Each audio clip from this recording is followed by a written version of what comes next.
इस उत्तराखंड का 10-12 दिन के लिए मैं मुख्यमंत्री भी रहा हूं और मेरे मुख्यमंत्री रहते हुए ही उत्तर प्रदेश का विभाजन हुआ था और उत्तराखंड जैसे एक नए राज्य का उसी समय सृजन हुआ था। बहनों भाइयों, मैं यहां के लोगों के स्वभाव से भी अच्छी तरह परिचित हूं। उत्तराखंड के लोग स्वभाव से बहुत ही सौम्य होते हैं, लेकिन मैंने जब देखा है जरूरत जब भी पड़ी तो स्वभाव से सौम्य होने के बावजूद इनके स्वभाव में पर्वत की अटलता हमको देखने को मिलती है और हिंदुस्तान के किसी राज्य के लोगों में यह पर्वत की अटलता देखने को मिलती है। तो मेरे बहनों भाइयों, यह हमारे उत्तराखंड के बहनों भाइयों के स्वभाव में देखने को मिलती है। यह देवभूमि उत्तराखंड आस्था, अध्यात्म और संस्कृति की भूमि है। यहाँ की पवित्र धरती और यहाँ का कण कण में मानता हूं हमारे देश की आध्यात्मिक चेतना को एक नई ऊर्जा देने का काम करता है। और मेरे बहनों भाइयों, यह भूमि सदियों से ऋषियों की धरती रही है, मुनियों की धरती रही है और भारत के अंदर किसी को तपोस्थली के रूप में देखा जाता है तो हमारी उत्तराखंड धरती को तपोस्थली के रूप में देखा जाता है। मैं जानता हूं उत्तराखंड के बारे में। यहां ज्ञान, साधना और संस्कार की परंपरा केवल उत्तराखंड के लोगों को ही नहीं बल्कि पूरे राष्ट्र को यह एक दिशा देने का काम करती है।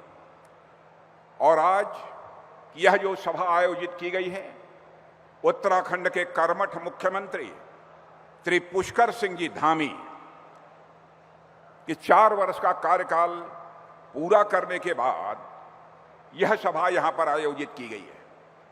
जब पुष्कर सिंह जी धामी बोल रहे थे, गंभीरतापूर्वक मैं उनकी बातों को सुन रहा था, समझने की यह कोशिश कर रहा था। पुष्कर सिंह धामी यहां के मुख्यमंत्री बनने के बाद उत्तराखंड के लोगों के लिए, उत्तराखंड के विकास के लिए उन्होंने क्या क्या कदम उठाए हैं। बहनों भाइयों, पुष्कर धामी को सुनने के बाद मैं कह सकता हूं, चुनाव के दौरान तो इन्हें मैंने कहा था कि देख लीजिएगा, कोई जीतेगा तो पुष्कर धामी के नेतृत्व में ही यह भारतीय जनता पार्टी जीतेगी। और आपने देखा कि उस समय भारतीय जनता पार्टी ने उत्तराखंड में स्पष्ट बहुमत हासिल करने में कामयाबी हासिल की थी। उस समय चुनाव का समय था। एक सार्वजनिक सभा में संबोधित करते हुए मैंने कह दिया था, यदि हमको पुष्कर धामी के बारे में कुछ कहना हो तो मैं कह सकता हूं, हमारा धामी यह साधारण धामी नहीं है, बल्कि हमारा धामी यह धाकड़ धामी है।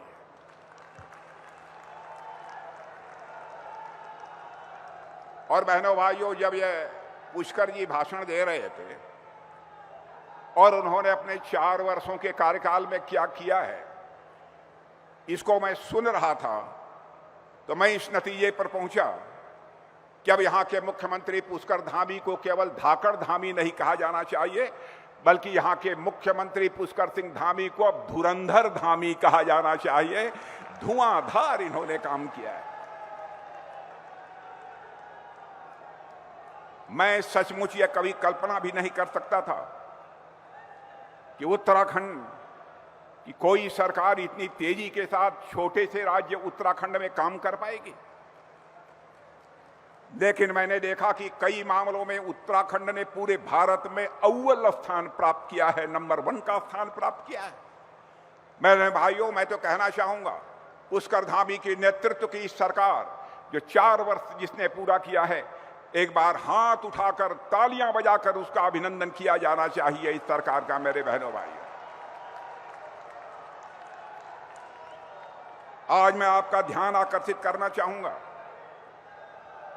आज पूरी दुनिया एक संकट के दौर से गुजर रही है। आप जानते हैं, दुनिया में इस समय युद्ध चल रहा है। जिस तरह से पश्चिम एशिया में लगातार हमले हो रहे हैं, मैं समझता हूं केवल भारत के ही लेने नहीं बल्कि पूरे विश्व के लिए एक चिंता का विषय है।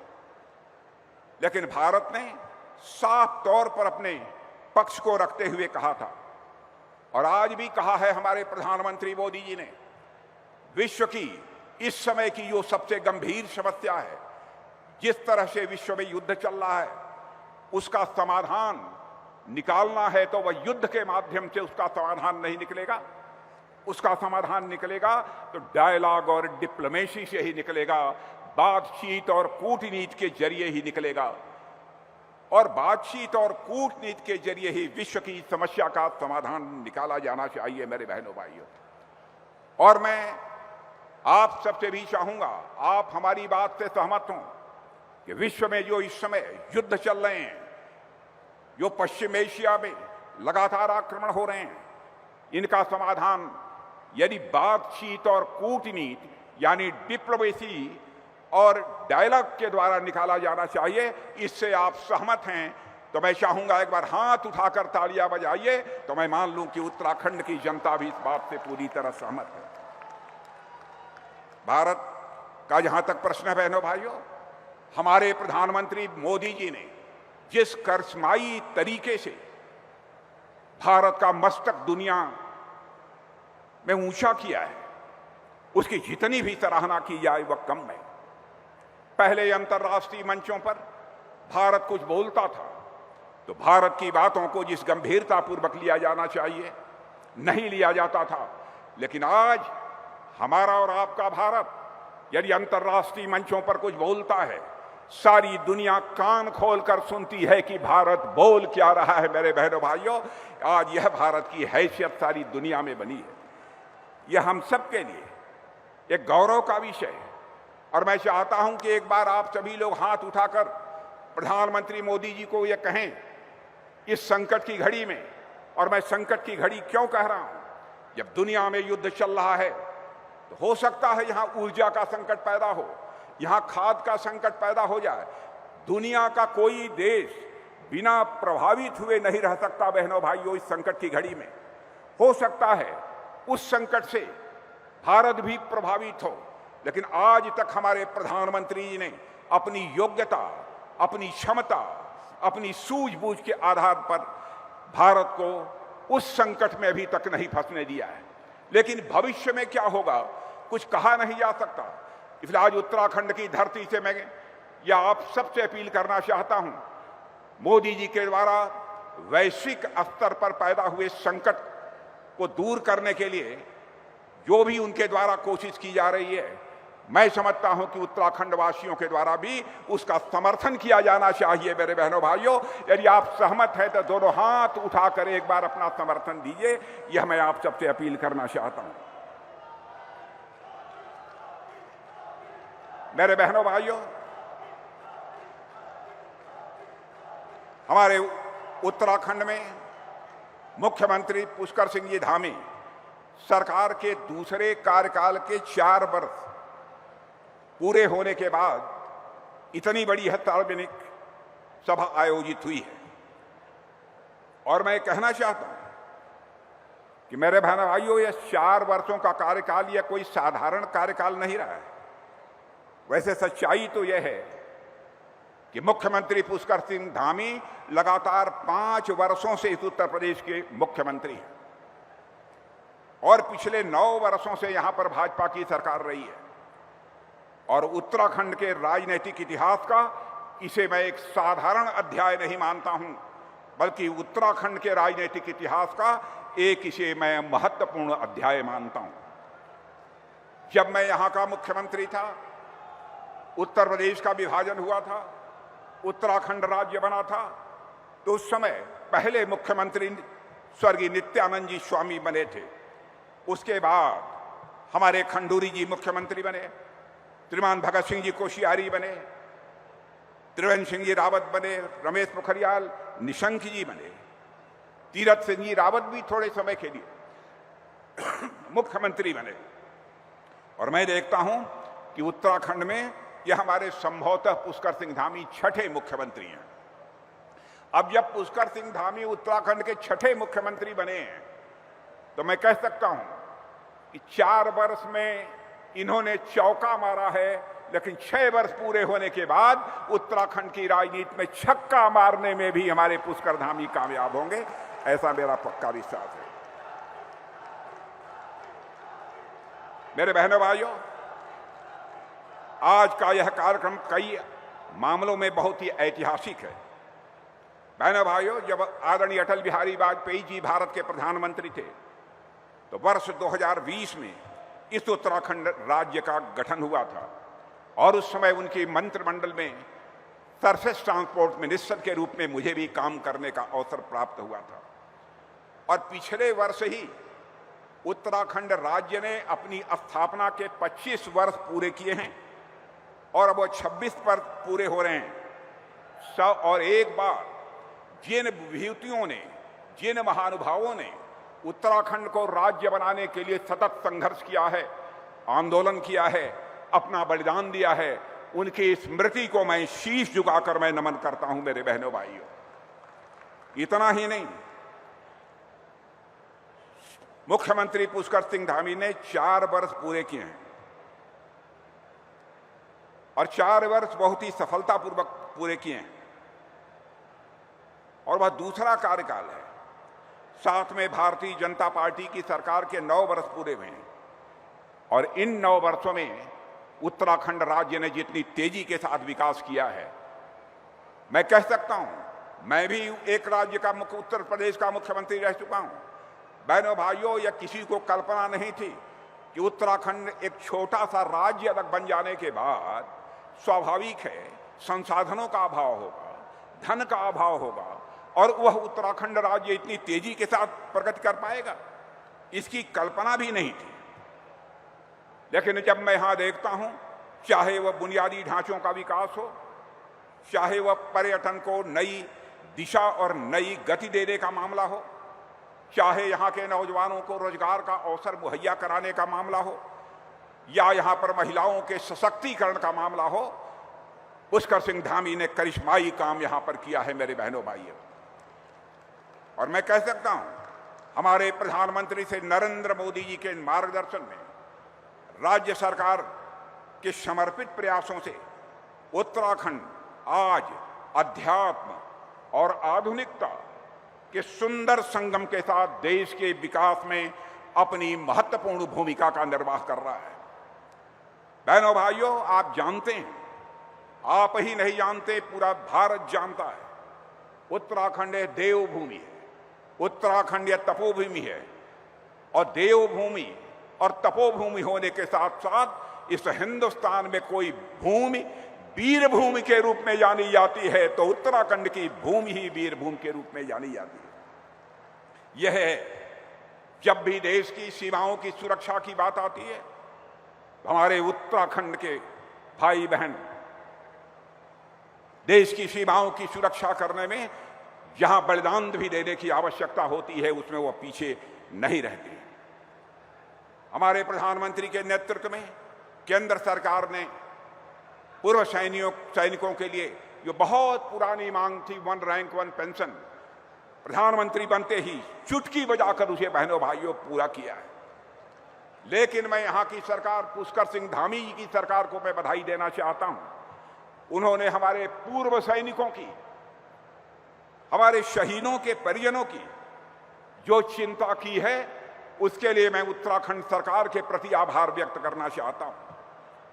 चाहे उनके परिजनों को आर्थिक सहायता देने का मामला हो, चाहे वह शिक्षा में आरक्षण देने का मामला हो, चाहे रोजगार के अवसर मुहैया कराने का मामला हो, चाहे जो भी उनके संबंध में विभिन्न कल्याणकारी योजनाएं चलाने का प्रश्न हो, हर तरफ पुष्कर सिंह धामी ने बधाई दिया है, प्रयास किया है। इसके लिए मैं उन्हें हार्दिक बधाई देता हूं। यह कोई छोटी बात नहीं है। उत्तराखंड सरकार ने परमवीर चक्र से सम्मानित जवानों की अनुग्रह राशि जो केवल 50 लाख रुपए हुआ करती थी उसको बढ़ाकर 3 गुना 1.5 करोड़ करने का काम किया है। तो हिंदुस्तान में केवल उत्तराखंड की सरकार ने किया है मेरे बहनों भाई। देश की रक्षा के लिए अपना सर्वस्व न्यौछावर कर देने वाले सरकार का जहां तक प्रश्न है, हमारी सरकार तीर्थ यात्रियों के धाम के लिए यहां पर 4 धाम ऑल वेदर रोड प्रोजेक्ट बनवाई है, कुछ पर काम चल रहा है और यह पुष्कर धामी के आग्रह पर हमारे प्रधानमंत्री मोदी जी ने यह पहल की। उत्तराखंड के विकास और श्रद्धालुओं की सुविधा के लिए मैं मानता हूं Chardham all weather road project एक ऐतिहासिक कदम है। इसके अंतर्गत बहुत सारा काम हो चुका है, बहुत कुछ किया जा रहा है। पहले यात्रियों को जोखिम भरी पतली पतली सड़कों से यात्रा करनी पड़ती थी और जाकर इन धामों पर अपने आराध्य का दर्शन करने का यह अवसर प्राप्त होता। बहनों भाइयों, अब इस परियोजना के माध्यम से सुरक्षित और हर मौसम में चलने योग्य सड़कों का निर्माण किया जा रहा है। इससे स्वाभाविक है कि श्रद्धालुओं की यात्रा बहुत ही सुगम होगी और केवल सुगम ही नहीं होगी बल्कि सुरक्षित भी होगी। इतना ही नहीं होगा, स्थानीय व्यापार भी बढ़ेगा, रोजगार के नए अवसर भी मिलेंगे और उत्तराखंड की इकोनॉमी, उत्तराखंड की अर्थव्यवस्था को भी एक नई गति मिलेगी, उत्तराखंड की अर्थव्यवस्था को एक नई दिशा मिलेगी। मुख्यमंत्री पुष्कर धामी के मेहनत और समर्पण के कारण बहनों भाइयों, आज मैं कह सकता हूं, सारे देश में घूमता हूं, दुनिया में भी जाता हूं, मैं कह सकता हूं उत्तराखंड आज विकास के रास्ते पर उत्तराखंड तेजी से अपने कदम बढ़ा चुका है और उत्तराखंड को एक विकसित राज्य बनने से अब कोई रोक नहीं सकता है।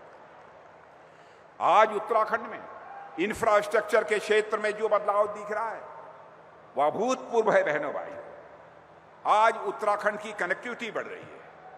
राज्य में 2 लाख करोड़ रुपए से अधिक की परियोजनाओं पर काम चल रहा है।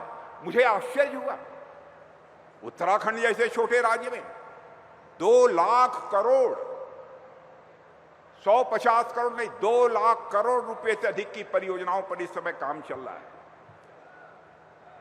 अब मैं एक आंकड़ा आपके सामने रखना चाहता हूं। 2009 से 2014 के दौरान यहां पर जो रेलवे की परियोजनाएं थी उन पर औसतन केवल 187 करोड़ रुपया प्रतिवर्ष खर्च होता था और आज मैं आपको बताना चाहता हूं, पहले 187 करोड़ इन रेल परियोजनाओं पर खर्च होता था और आज यह बढ़कर 4,500 करोड़ तक पहुंच गया है। मेरे बहनों भाइयों, यह कोई सामान्य उपलब्धि नहीं है। आप जानते हैं ऋषिप्रयाग कर्णप्रयाग रेल परियोजना की क्या प्रगति है। दिल्ली देहरादून एक्सप्रेसवे बनकर लगभग तैयार हो गया है। गौरी कुंड, केदारनाथ और गोविंद घाट, हेमकुंड साहिब रोपवे का शिलान्यास भी हो चुका है। बहनों भाइयों, सचमुच इस डबल इंजन की सरकार ने जिस तरीके से उत्तराखंड को विकास के रास्ते पर आगे बढ़ाया है उसकी जितनी भी सराहना की जाए वह कम है। मैं मानता हूं कि यह उत्तराखंड की धरती, मेरे बहनों भाइयों, केवल देवभूमि ही नहीं है बल्कि नारी शक्ति की यह पावन भूमि भी है। उत्तराखंड की धरती, यहां रानी कर्णावती जैसी वीरांगनाएं पैदा हुई हैं, उनकी गाथाएं भी लोग जगह जगह सुनाते हैं। गौरा देवी जैसी प्रकृति की रक्षा करने वाली महिलाओं का साहस यहां पर है। यह बछेंद्री पाल जैसी बेटियों की धरती है जिन्होंने सभी को नई ऊंचाइयों को छूने की एक प्रेरणा दी है। ऐसी यह पवित्र भूमि उत्तराखंड की धरती है। पद्मश्री से सम्मानित बसंती बिष्ट, बसंती देवी जी और बंदन कटारिया जी जैसी उत्तराखंड की बेटियों ने अपने कार्यों से इस उत्तराखंड का नाम भारत में ही नहीं बल्कि सारी दुनिया में रोशन किया है। स्वाभाविक रूप से इससे महिला सशक्तिकरण का संदेश सारे भारत को जाता है। मेरे बहनों भाइयों, मुख्यमंत्री श्री पुष्कर धामी के नेतृत्व में आज उत्तराखंड महिला सशक्तिकरण की दृष्टि से तेजी से आगे बढ़ रहा है।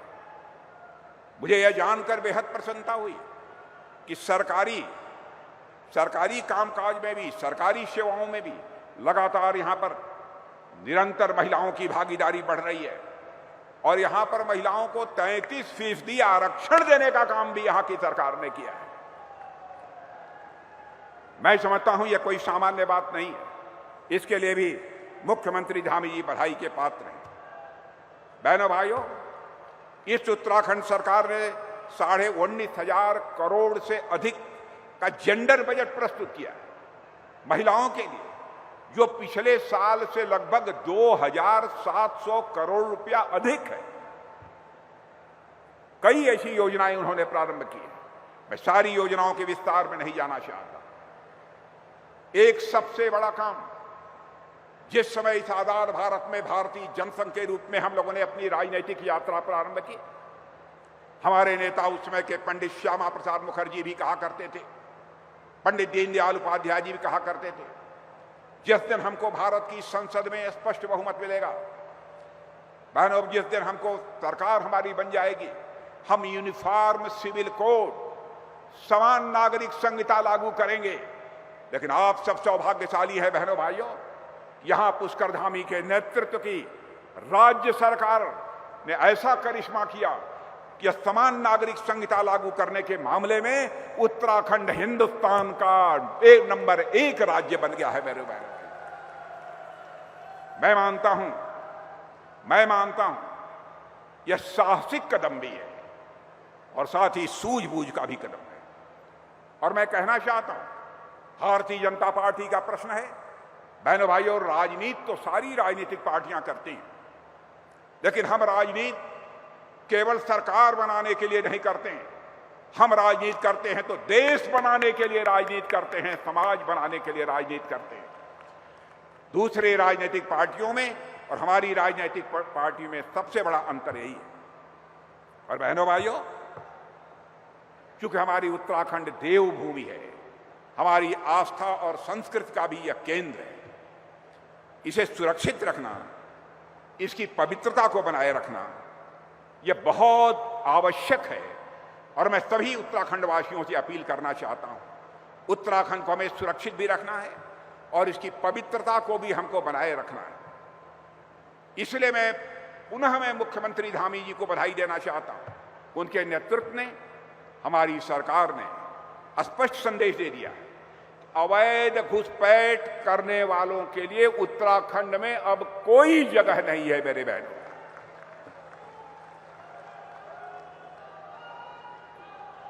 बहनों भाइयों, कोई बाहर से आकर जी बसना चाहता है, उसमें कोई आपत्ति नहीं, लेकिन गैर कानूनी तरीके से आकर कोई जहां चाहे वहां बस जाए, इसको देखते हुए इन्होंने उनके खिलाफ सख्त कार्रवाई की है। इसके लिए भी मैं बधाई देना चाहता हूं। और उनके नेतृत्व में 10,000 से अधिक अतिक्रमण हटाए गए हैं। शायद कोई दूसरा राज्य होता, इसकी तो हम कल्पना भी नहीं कर सकते। 10,000 लोगों ने यहां पर अनधिकृत रूप से कब्जा कर लिया था, उस कब्जे को हटाने में भी कामयाबी हासिल की है उन्होंने। शिक्षा की दृष्टि से भी बहुत महत्वपूर्ण कदम उन्होंने उठाए। सबको समान शिक्षा, आधुनिक शिक्षा मिलनी चाहिए, नकल पर पाबंदी लगाई है। उत्तर प्रदेश का शिक्षा मंत्री रहते हुए बहनों भाइयों, नकल पर पहली बार पाबंदी हमने लगाई थी। हाहाकार मचा था सारे देश भर में, लेकिन उसके बाद यह करिश्माई काम किसी ने किया है तो आपके मुख्यमंत्री पुष्कर सिंह धामी ने किया है बहनों भाइयों, उनकी सरकार ने किया है। आज मुझे अत्यंत प्रसन्नता हो रही है कि मुझे हल्द्वानी में आप सभी के बीच आने का मेरे बहनों भाइयों अवसर मिला है। हल्द्वानी पूरे कुमायूं क्षेत्र का मैं समझता हूं यह प्रवेश द्वार है। पूरे कुमायूं क्षेत्र का यह प्रवेश द्वार है। जब इस क्षेत्र का विकास होगा तो इसका सीधा प्रभाव पूरे उत्तराखंड पर पड़ेगा, उत्तराखंड की अर्थव्यवस्था पर पड़ेगा, पर्यटन पर पड़ेगा, जनजीवन पर पड़ेगा। जब विकास होता है, यहां का विकास होगा तो उत्तराखंड के विकास की गति भी काफी तेज होगी। हर दृष्टि से मिशन मोड में यहां पर काम हो रहा है, धुआंधार काम हो रहा है। इसीलिए मैंने कहा, धामी जी को पहले हमने धाकड़ धामी कहा था, तो इसीलिए धुआंधार काम कर रहे हैं, इसीलिए उन्हें हम धुरंधर धामी कह रहे हैं।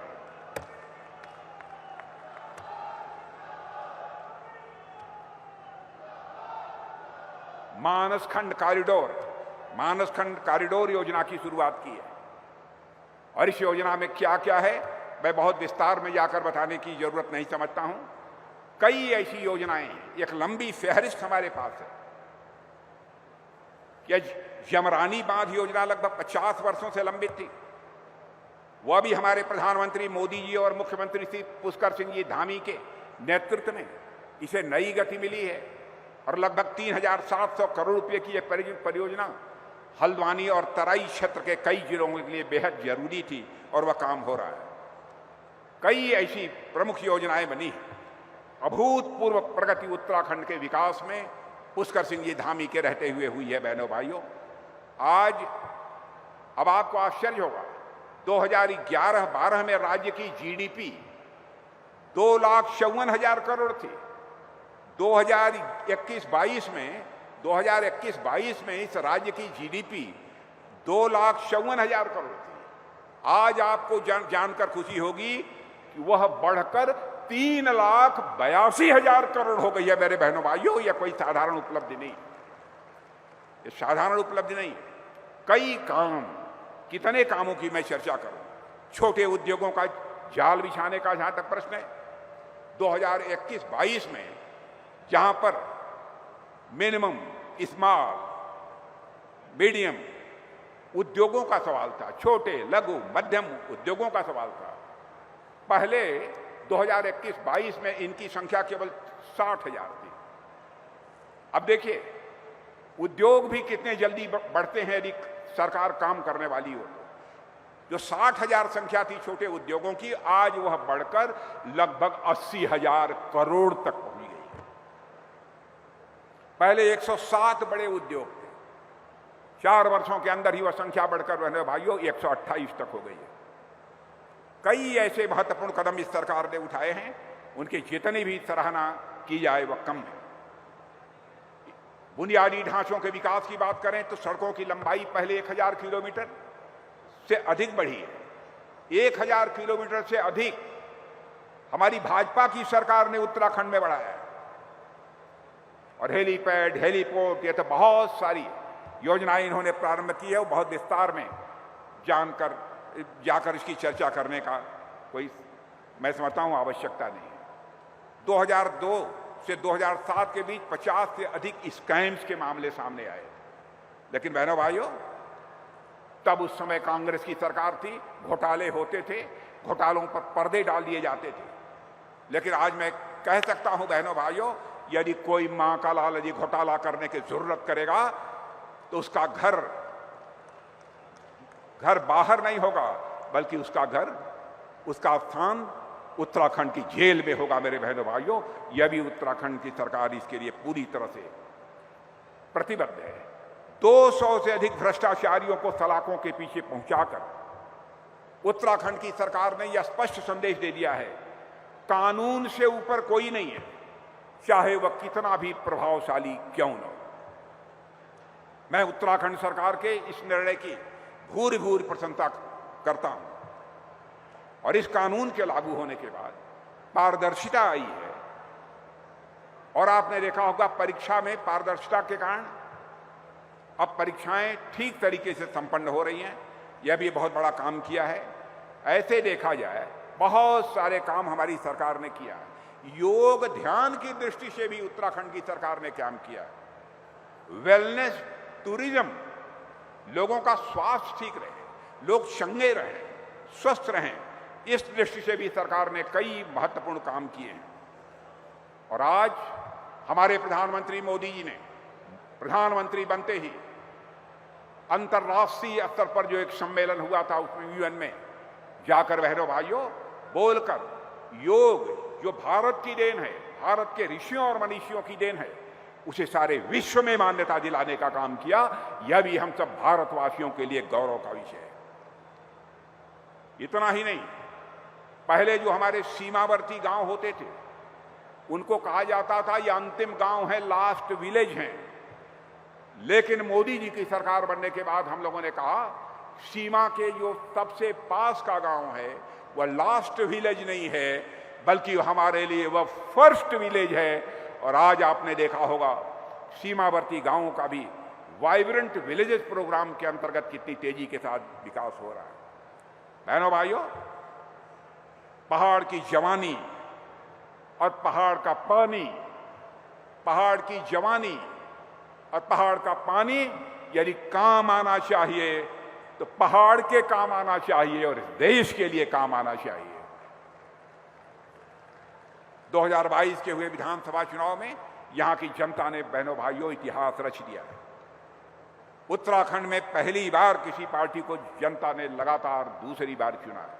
मैं आश्वस्त हूं आगे भी यदि चुनाव होगा तो भारतीय जनता पार्टी को पहले से अधिक सीटों पर इस उत्तराखंड में विजय प्राप्त होगी।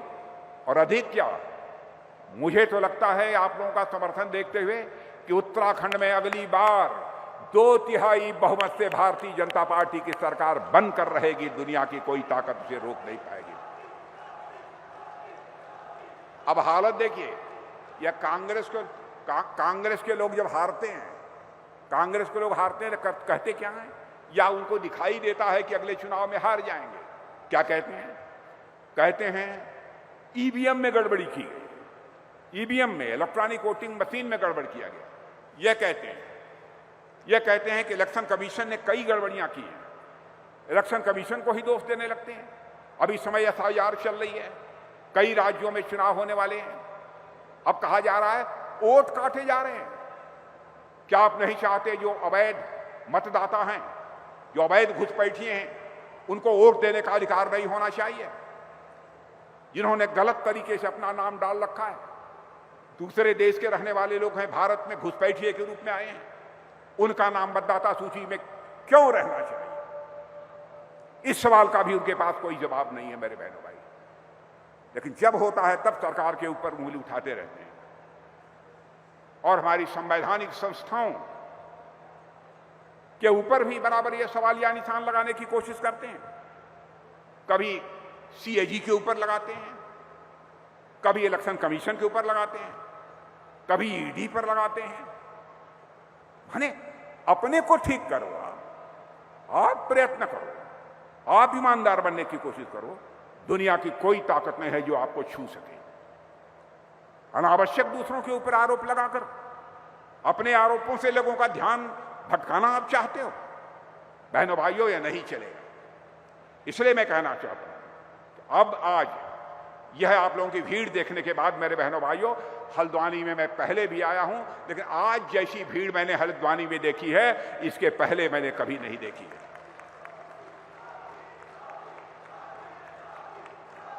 और मुझे पूरा विश्वास है कि आगामी जो चुनाव होगा भारतीय जनता पार्टी के नेतृत्व में, निश्चित रूप से भारतीय जनता पार्टी यहां पर 2/3 बहुमत से सरकार बनाएगी और देश के सामने एक आदर्श राज्य के रूप में उत्तराखंड राज्य ने अपने को प्रस्तुत किया है। इससे भी बेहतर राज्य यदि आप उत्तराखंड को बनाना चाहते हैं, आपका भरपूर समर्थन भारतीय जनता पार्टी को प्राप्त होना चाहिए। इन्हीं शब्दों के साथ आपको भी, समस्त उत्तराखंडवासी बहनों एवं भाइयों को भी, और यहाँ के मुख्यमंत्री पुष्कर सिंह धामी और मंत्रिमंडल के सभी सदस्यों को अपनी तरफ से हार्दिक बधाई देते हुए अपना निवेदन समाप्त करता हूं। बोलिए भारत माता की। पीछे के लोग भी हाथ उठाकर भारत माता की।